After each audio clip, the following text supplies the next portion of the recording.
Hello hello la team chouchou, comment allez-vous? Moi ça va très très bien. Écoutez, aujourd'hui on va se poser, on va se maquiller parce que c'est ce que je sais faire de mieux et c'est ce qui me détend le plus. Je sais pas trop comment va se dérouler cette vidéo, mais je sais quel sujet je vais aborder puisque pour rentrer tout de suite dans le vif du sujet, vous n'êtes pas sans savoir que dans quelques jours c'est la Saint-Valentin. Donc pour beaucoup c'est une fête commerciale, que vous le fêtiez ou pas, que vous ayez un Valentin ou pas. Le fait est que ça y est sur le calendrier, que pour celles et ceux qui me suivent depuis longtemps et qui sont attentifs un petit peu à mon histoire, même si elle est compliquée, je sais. La date anniversaire, on va dire, de mon accident qui m'a rendue donc paraplégique, c'est le 14 février. J'ai été opérée en 2005 et donc voilà, pour moi chaque année un peu la date noire et voilà, c'est pas une date que j'aime particulièrement, mais plus j'avance dans l'âge et plus je pense je développe une certaine maturité et je me détache beaucoup de ce qui a pu se passer par le passé. Il n'empêche que j'oublierai jamais, que ça restera gravé, mais plus le temps passe et mieux je le vis entre guillemets et moins c'est difficile d'année en année, et je pense que l'année dernière ça l'était un peu moins, et cette année étrangement je sais pas, j'avais envie de vous en parler, de revenir peut-être sur certains moments avec vous parce que vous êtes ma bande de potes. Même si j'ai déjà parlé de mon histoire, j'ai l'impression que je l'ai fait plutôt dans les grandes lignes, même dans mon livre j'ai jamais vraiment creusé le sujet. J'ai envie de vous en parler aujourd'hui parce que ça fera 15 ans là, ce 14, et ça représente la moitié de ma vie. Voilà. Je vais pas faire une intro de 5 minutes non plus. En parallèle, je vais me maquiller bien entendu parce qu'en plus j'ai reçu la palette Love de Natasha Denona. Donc quoi de plus adapté que pour faire un make-up très romantique et tout. J'ai très envie de l'utiliser. Faire un petit make-up esprit Saint-Valentin sans Valentin. Donc c'est parti, nous allons nous approcher et on va papoter. Peut-être que je vais oublier de vous dire tous les produits que j'utilise.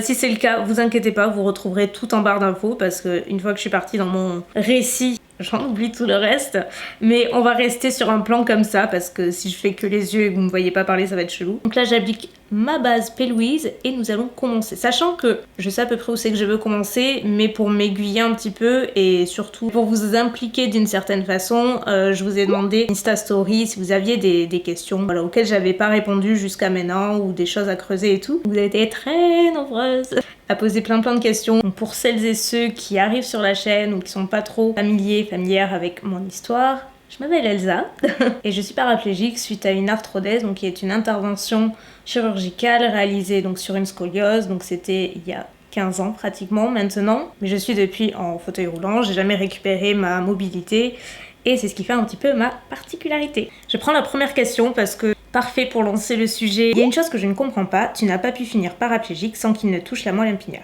Ce n'est pas possible, c'est du jamais vu. Je suis la preuve vivante que c'est possible. Et d'ailleurs, pour la petite anecdote, j'ai eu passé, après mon accident, je suis passée devant plein d'experts et j'ai passé un nombre incalculable d'examens radiologiques en tout genre. La moelle est intacte, il n'y a pas de lésion, aucun nerf n'a été touché, enfin il n'y a rien de rien.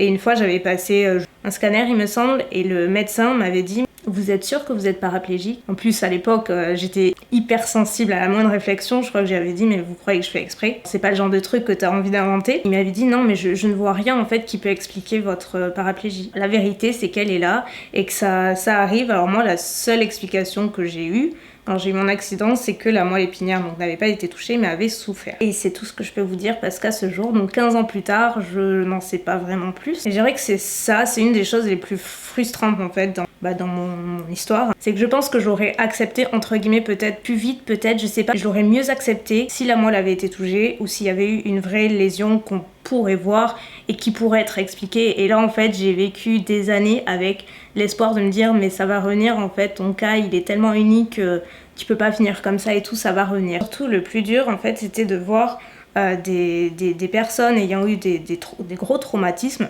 avec de vraies lésions et des moelles épinières touchées qui ont réussi à récupérer ou qui avaient peut-être davantage de sensations que moi j'en avais, alors que j'avais beaucoup moins de lésions apparentes en fait, vous voyez. Et je me souviens très bien lorsque j'étais en centre de rééducation, j'y reviendrai plus tard mais bon j'y ai passé toute une année. Il y avait un monsieur d'une quarantaine d'années qui avait eu un gros traumatisme en plus.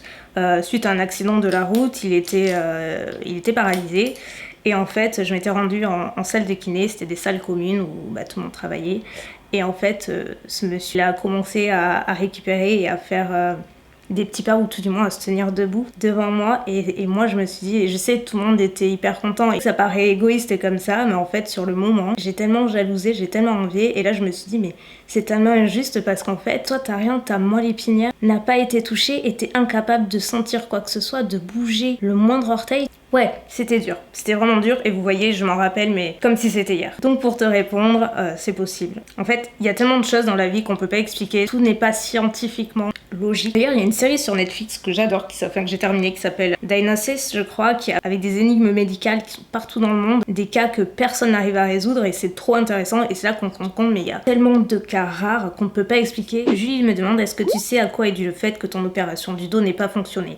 En fait, en soi, elle a fonctionné la première fois, si vous voulez, pour vous dire un peu plus en détail. C'est que l'arthrodèse, c'est quoi? C'est la pose d'une tige métallique tout le long de la colonne pour pouvoir la redresser et empêcher la progression de la scoliose. Donc en 2005, je suis rentrée au bloc, ils m'ont ouvert, ils m'ont posé la tige, tout ça. Tout était refermé, tout allait bien, pas de soucis durant l'intervention. Ils me renvoient en réa. Et là, en réanimation, vous savez, on vous teste vos réflexes pour savoir si tout est là. Et c'est là qu'ils se sont rendus compte que je n'avais plus de réflexes au niveau des jambes. Donc à ce moment-là, j'étais toujours endormie. Panique à bord. Ils m'ont renvoyé au bloc opératoire pour retirer le matériel, pensant que je faisais un rejet ou qu'il y avait une compression sur un nerf. Sauf que là, malheureusement, ils se sont aperçus que les réflexes étaient toujours morts. C'est juste qu'on m'a tout retiré et qu'au final, je me suis fait opérer pour rien et j'y ai perdu mes jambes, quoi. Donc, était-ce dû à une erreur médicale? Non. Comme je vous l'ai dit, je suis passée devant plein d'experts et tous se sont mis d'accord, donc des experts de différents hôpitaux, différents services. Et non, il n'y a pas eu d'erreur médicale. Il y avait beaucoup de monde ce jour-là à mon intervention parce qu'en plus, pas que j'ai dit ça par un peu en live, mais il n'y avait pas de la scoliose. En fait, je suis née avec une maladie génétique rare qui se traduit par une malformation et un retard osseux au niveau des têtes fémorales, ce qui fait que j'ai grandi beaucoup moins vite et beaucoup moins que les autres personnes de mon âge. J'ai subi une dizaine d'interventions au niveau des hanches de l'âge de 4 ans jusqu'à l'âge de 10 ans. C'était une par jour, donc c'était pour me permettre justement de pouvoir marcher correctement pour ma vie future et juste ne pas être handicapée avec ça. Donc ironie de la situation. Et ça avait très bien marché. Enfin voilà, moi mon enfance, très honnêtement, elle a été très certainement différente de la majorité d'entre vous, entre guillemets, parce que j'ai beaucoup passé dans les hôpitaux et voilà, j'ai enchaîné les interventions, mais j'en suis pas du tout malheureuse. Et on en reparlait avec Mounette l'autre jour. C'est ma normalité à moi et néanmoins j'ai de bons souvenirs. Et oui, j'ai passé des Noëls à l'hôpital, mais j'étais trop bien entourée, j'avais une super équipe et c'était à l'hôpital Necker. Donc quand j'ai eu cette arthrodèse, vous savez, j'étais connue comme le loup blanc là-bas. C'était la deuxième maison, la deuxième famille, donc tout le monde était là. Ça devait être ma dernière intervention et il y avait beaucoup de monde ce jour-là. Et ça a été un choc pour tout le monde. J'ai fait partie des aléas thérapeutiques, comme on peut l'appeler dans le jargon. Il y a plusieurs questions sur la façon dont on m'a annoncé que j'étais paraplégique, comment ça s'est passé, enfin les premiers instants, ma réaction, la réaction de mes parents.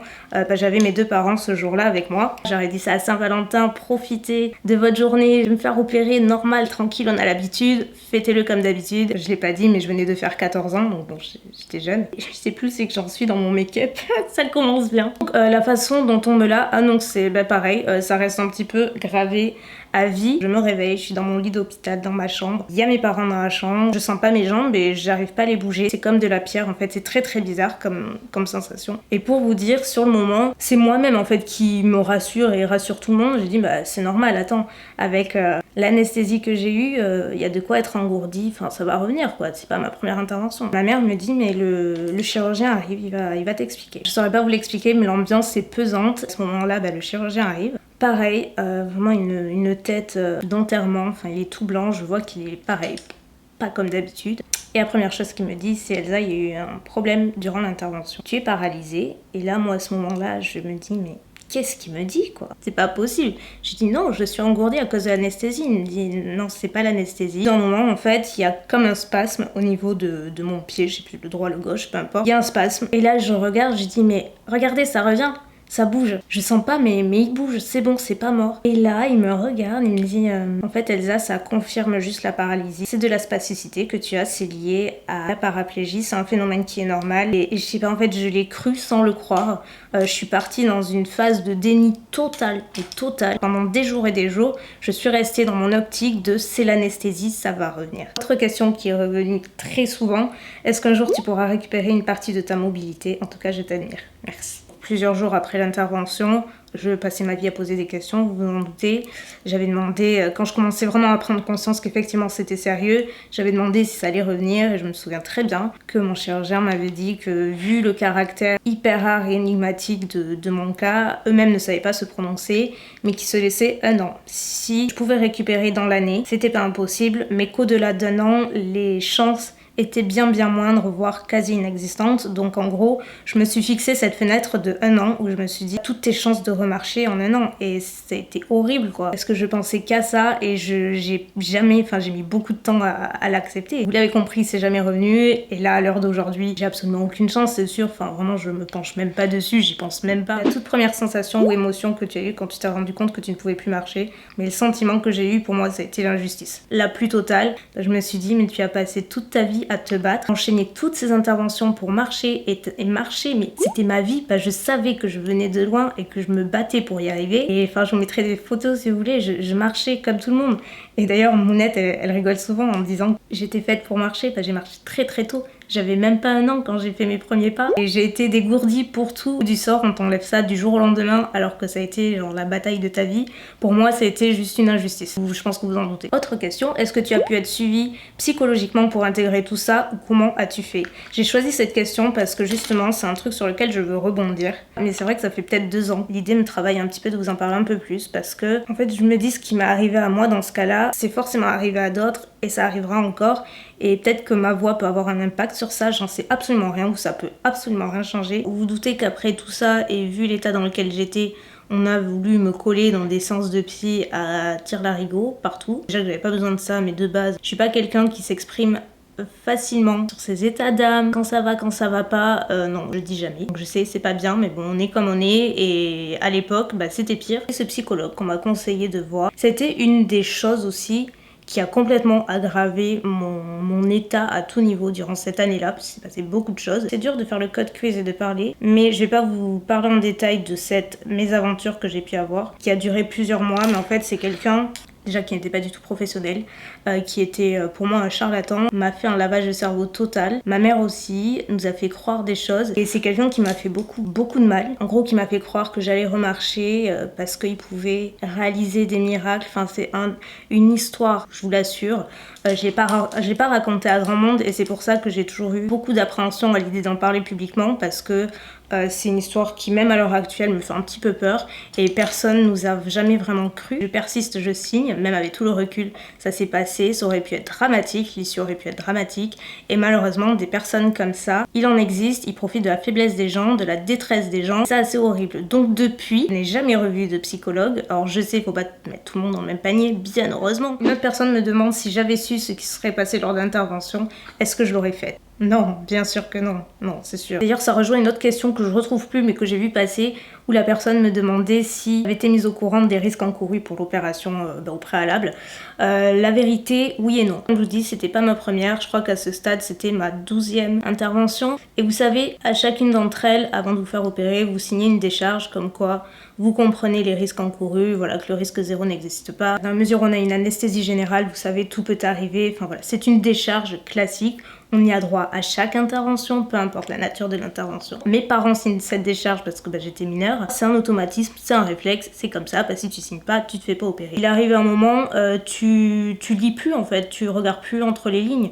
Donc ça, non, pas vraiment. Et d'un point de vue oral, personne n'a jamais énoncé le fait j'avais tant de risques de tomber paraplégique. Non, c'est jamais. Autre question, tu as mentionné un escarre et une septicémie dans ton livre. Peux-tu nous en dire plus? Je suis infirmière en rééducation fonctionnelle, ton histoire m'a beaucoup touchée. Oui, effectivement, c'est quelque chose que j'ai abordé dans le livre. Pareil, plus les grandes lignes, on va dire. Mais durant cette année-là, je vous dis, ça a été une année tellement noir. Tout ce qui pouvait tourner mal a tourné mal, tout ce qui pouvait m'arriver de pire est arrivé. En fait, on le dit souvent, le positif attire le positif et le négatif attire le négatif. Et là, clairement, c'était le cas. Et le truc qui s'est passé, c'est quand je suis sortie de Necker, donc après l'intervention, je suis restée 10 jours et j'ai été rapatriée dans ma ville, dans un centre de rééducation, de repos, voilà, parce que de toute façon, À la maison, j'avais rien adapté. Faut savoir qu'à ce moment-là, j'étais plâtrée au niveau du dos, puisque j'avais pas le matériel. En fait, il fallait quand même soutenir un petit peu. Dans ce centre, en fait, c'était catastrophique. Mounette, je vous dis, c'est juste, c'est mon héros, quoi. C'est elle qui avait décelé le problème avant tout le monde. Je me plaignais d'une douleur dans la nuque. Comme il y avait le plâtre qui montait très haut, on pouvait pas le voir, donc elle avait mis la pression à l'équipe. Elle disait regardez, elle se plaint, elle a mal, regardez. Et effectivement, il avait ouvert et j'avais déjà un point d'appui, c'est-à-dire une grosse rougeur au niveau de la nuque, mais qui commençait déjà à être assez vilaine. Donc ils ont posé un Confill, donc c'est un pansement cicatrisant qu'on laisse poser sur les plaies superficielles, mais c'est pas quelque chose que l'on doit laisser poser longtemps, et encore moins dans un environnement fermé comme je l'avais là avec le plâtre. En fait, le premier week-end où j'ai eu droit de rentrer à la maison après tout ça, je tombais gravement malade, j'avais 41 de fièvre, j'étais toute blanche, j'avais les ongles tout noirs, cyanosés. J'ai jamais eu aussi peur de toute ma vie, j'avais le cœur qui battait tellement fort, 3 fois plus fort qu'une personne adulte. De par mon gabarit, c'était fou. Donc les pompiers sont arrivés, m'ont pris en charge, j'ai été prise en charge aux urgences directement.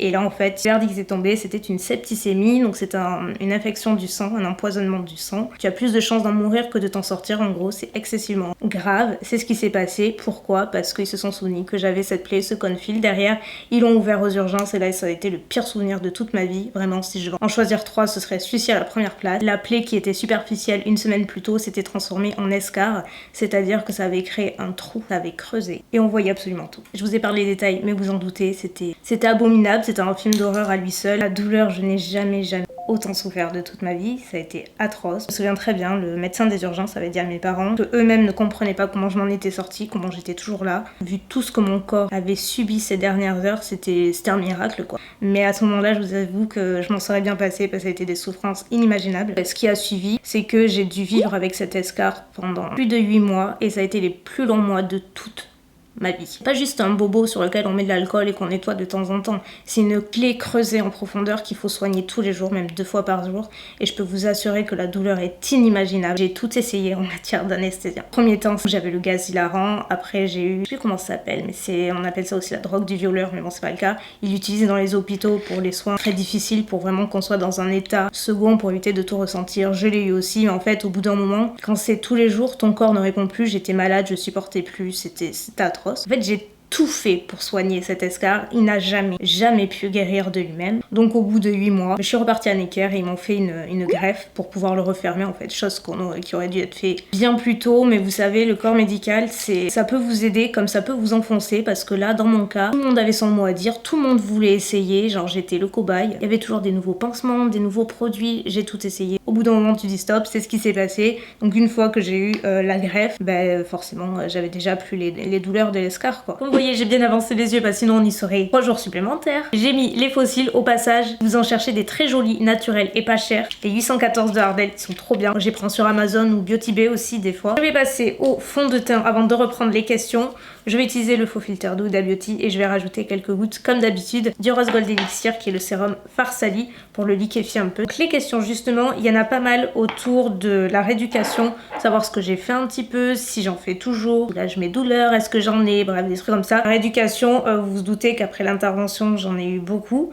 La première année surtout, de toute façon j'ai passé la première année en centre, pratiquement pas vécu à la maison ou très peu pendant 1 an. J'ai passé un premier mois dans le centre que je vous parlais au début, là où j'ai eu l'escarre. Ensuite j'ai passé quelques mois à l'hôpital et ensuite j'ai enchaîné 3 mois dans un autre centre. Pire souvenir aussi de l'année, c'était un centre qui n'était absolument pas adapté. Autant je peux vous parler de plein de choses, autant j'avoue ce moment dans ce centre n'était pas de bons souvenirs. Déjà j'avais 14 ans, donc vous vous rendez compte le choc de se retrouver toute seule dans un centre comme ça, du jour au lendemain, dépendante pour tout et de tout le monde, c'est dur. Mais là-dedans, en fait, j'étais la seule personne consciente. J'étais avec d'autres enfants, pour la plupart, qui avaient été abandonnés par leur famille parce qu'ils ne pouvaient pas s'en occuper, soit ils vivaient trop loin, et en fait, c'était une petite structure. J'étais loin de chez moi, mes parents travaillaient. Ça a été très dur, hyper humiliant, parce que vraiment, c'est là que je me suis rendu compte de tout ce qui pouvait se passer dans ces institutions du moment que les parents ont le dos tourné. C'est humiliant. Bref, je suis sortie. Et de là, j'ai trouvé un autre centre de rééducation dans lequel je suis restée 8 mois, qui était vraiment génial. Voilà, c'était hyper dur parce que physiquement, psychologiquement, tout ça, mais c'était les plus qualifiés, c'était une grande structure. C'est là où toutes les personnes sévèrement handicapées, que ce soit accident de la route, accident de la vie, brûlé, il y a des cas très très durs, très très lourds. Tout le monde est encadré. C'est là que j'ai tout appris. Ça m'a fait beaucoup de bien. J'avais des séances de kiné tous les jours. Au début, c'était trop dur. Mais je me suis accrochée en sachant que de toute façon, je savais que je ne sortirais pas tant que je ne serais pas plus indépendante et que je guérirais pas de mon escar et tout, parce que je l'avais encore à ce moment-là. Et là, j'ai tout appris pour pouvoir être le plus indépendante possible. Faire mes transferts, c'est-à-dire pouvoir se transférer du fauteuil au lit et vice versa, voiture, enfin la voiture j'ai jamais trop réussi. C'est pas quelque chose que j'ai maîtrisé parce que c'est encore autre chose, mais j'ai tout appris en fait. Faire mes transferts, m'habiller, me doucher, me coiffer, plus tous les petits gestes du quotidien qui sont complètement insignifiants. Quand on est valide, on s'en rend absolument pas compte. Je vous assure que vous vous rendez pas compte de la chance que vous avez pour faire certains gestes. On s'en rend compte une fois qu'on les a perdus. Du coup, moi, j'ai tout appris là-bas. D'aujourd'hui, forcément, le temps a passé, ça fait 15 ans, quoi. Mais j'ai toujours de la kiné, j'en aurai à vie. J'en ai une fois par semaine. Et c'est pas des exercices de fou, c'est juste de la mobilisation. C'est-à-dire que c'est pour entretenir les muscles, les articulations qui ne peuvent pas bouger d'elles-mêmes puisque je ne peux pas marcher, donc là il faut bouger tout ça un petit peu et le mobiliser, donc c'est ce que j'ai. Autre question, qu'est-ce qui a été le plus dur mentalement? Je trouve vraiment que tu es quelqu'un d'admirable. D'être mignon, mais je vous assure que je suis pas plus qu'une autre, c'est juste que c'est mon parcours et qu'en fait tu fais avec ce que t'as, avec ce qui t'a imposé, et de toute façon j'ai pas eu vraiment le choix. C'était plus la sensation de manque sur... C'est tout bête, mais très vite je me suis dit je sentirai plus la sensation des pieds dans le sable, dans l'eau froide, dans l'eau chaude, marcher pieds nus sur l'herbe, sur le carrelage froid, enfin vous voyez tous ces trucs tout bêtes, on n'y pense même pas. Mais en fait à partir du moment où ça t'est retiré, tu te dis je connaîtrai plus tout ça, et ça m'a vraiment beaucoup manqué pendant très longtemps. Et là encore aujourd'hui, je crois que c'est une des choses qui me manque le plus, de me dire que j'aimerais pouvoir ressentir tout ça quoi, mais c'est plus le cas. En dehors du fait de se déplacer toute seule, évidemment ça me manque. En fait c'est juste la sensation de manque qui a été très dure à gérer. Encore quelques-unes, donc celle-ci c'est assez global parce que c'est revenu très souvent, vous en doutez. Saint-Valentin oblige en plus. J'ai l'impression que tu mets ta vie, amoureuse de côté à cause de ton accident. Est-ce le cas? Tu es si belle. Merci beaucoup. Ça a été effectivement le cas pendant très très longtemps. Comme je vous l'ai dit, j'ai eu beaucoup de mal à accepter tout ça, alors si en plus fallait le partager avec quelqu'un d'autre, j'en aurais été incapable. Parce que comme on dit, avant d'aimer quelqu'un d'autre, il faut apprendre à s'aimer soi-même. Chacun son parcours, moi ça a été très long, je dis pas que je suis en accord avec moi-même surtout, parce que c'est pas le cas, et qu'il me reste pas mal de travail à faire, mais il y a du mieux, beaucoup de mieux même. Le fait est que j'ai changé d'avis maintenant et que effectivement si je rencontrais quelqu'un de bien, chose qui ne court pas les rues malheureusement, j'en serais très heureuse, mais j'ai envie de vous dire, je cherche pas non plus. Et c'est peut-être mon erreur en fait, c'est de se dire ça va pas arriver à la porte non plus. C'est vrai que pendant longtemps c'était un choix de ma part parce que je voulais pas imposer ma situation, être ce fardeau là parce que c'est comme ça que je le voyais. J'ai changé d'avis bien sûr. Mais je pense que même quand on n'a pas de problème particulier, enfin qu'on n'a pas de handicap ou quoi que ce soit, ça devient difficile maintenant de trouver chaussures à son pied, de trouver quelqu'un de gentil, quelqu'un de bien quoi. Ça paraît tout bête à dire mais c'est super dur. Et j'ai eu mon lot de déceptions aussi, donc je veux pas non plus foncer tête baissée. On verra, mais pour le moment j'en suis là. Et voilà.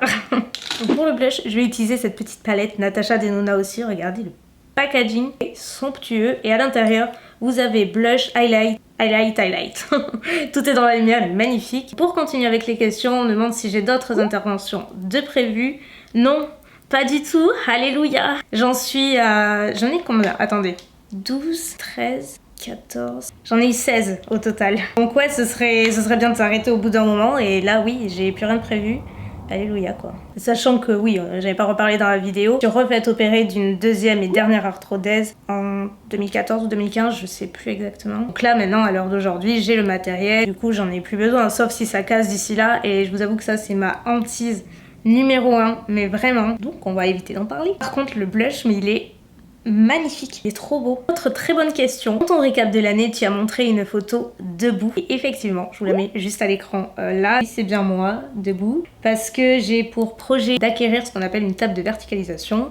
Donc c'est comme son nom l'indique, une table avec un genre d'équipement pour me maintenir debout toute seule, sans aide. Et en fait, qu'est-ce que ça change? Beaucoup de choses. Déjà le plaisir de se voir debout, ça n'a pas de prix. Et ça fait beaucoup de bien aux muscles et la circulation surtout, parce que mine de rien, la station debout, ça a tellement de vertus. Donc voilà, c'est quelque chose que je vais pouvoir avoir à la maison. Et enfin, je vais choisir une dernière question parce que je la trouve très intéressante et c'est pas mal de finir sur une note comme ça. C'est quelles sont les nouvelles de ton état de santé? Y a-t-il des progrès envisageables et dans quel domaine? Douleur, traitement, rééducation, possibilité de remarcher, etc. Juste avant, je vais ajouter cette couleur-là au doigt. Les nouvelles, oh my god, hyper pailletées, mais c'est super beau. Même sur l'œil là, regarde. Cette palette est divine, je vous le dis. Comment passer du coq à l'âne? Je crois que je vais pas y arriver. État de santé du jour, bah écoutez, ça va bien, ça va très bien. C'est pas le soleil sous les tropiques non plus, mais bon, ça va, au moins c'est stable. Je vais pas dire j'ai plus mal, parce que c'est pas le cas. J'ai encore des crises au niveau du dos, en fait j'aurais toujours mal. Je sais que c'est quelque chose qui est pas toujours facile à comprendre quand je dis parfois, bah, j'ai pas fait de vidéo, j'ai mal au dos, machin et tout. Ça veut pas dire que parce que la deuxième arthrodèse a marché, que ça a résolu tous mes soucis en fait. Mes douleurs du dos, je les aurai à vie. Elles sont bien moindres avant la dernière intervention, parce que c'était hyper douloureux. Pour le coup, ça a affecté vraiment mon quotidien et autant je peux vivre sans mes jambes, mais vivre en plus avec une douleur aussi intense tous les jours, c'est tellement plus handicapant que le handicap en lui-même. C'est bien plus gérable et même si j'ai des périodes, bah, c'est des crises selon le temps, selon mon état de santé aussi, ma fatigue, il y a plein de choses qui influent sur tout ça. Il y a mieux, c'est sûr. Il y a surtout bien pire, donc c'est mon credo dans la vie. Je sais que parfois c'est un peu chiant de m'entendre dire profitez de la vie, chaque jour est précieux, on sait pas de quoi demain sera fait. Pas la voix de la sagesse non plus, mais c'est vrai que bah, mon parcours, ça m'a forgé et donc aujourd'hui, en fait je veux juste plus me prendre la tête et me faire chier clairement avec des bêtises ou des imbéciles parce que ça passe trop vite, vraiment.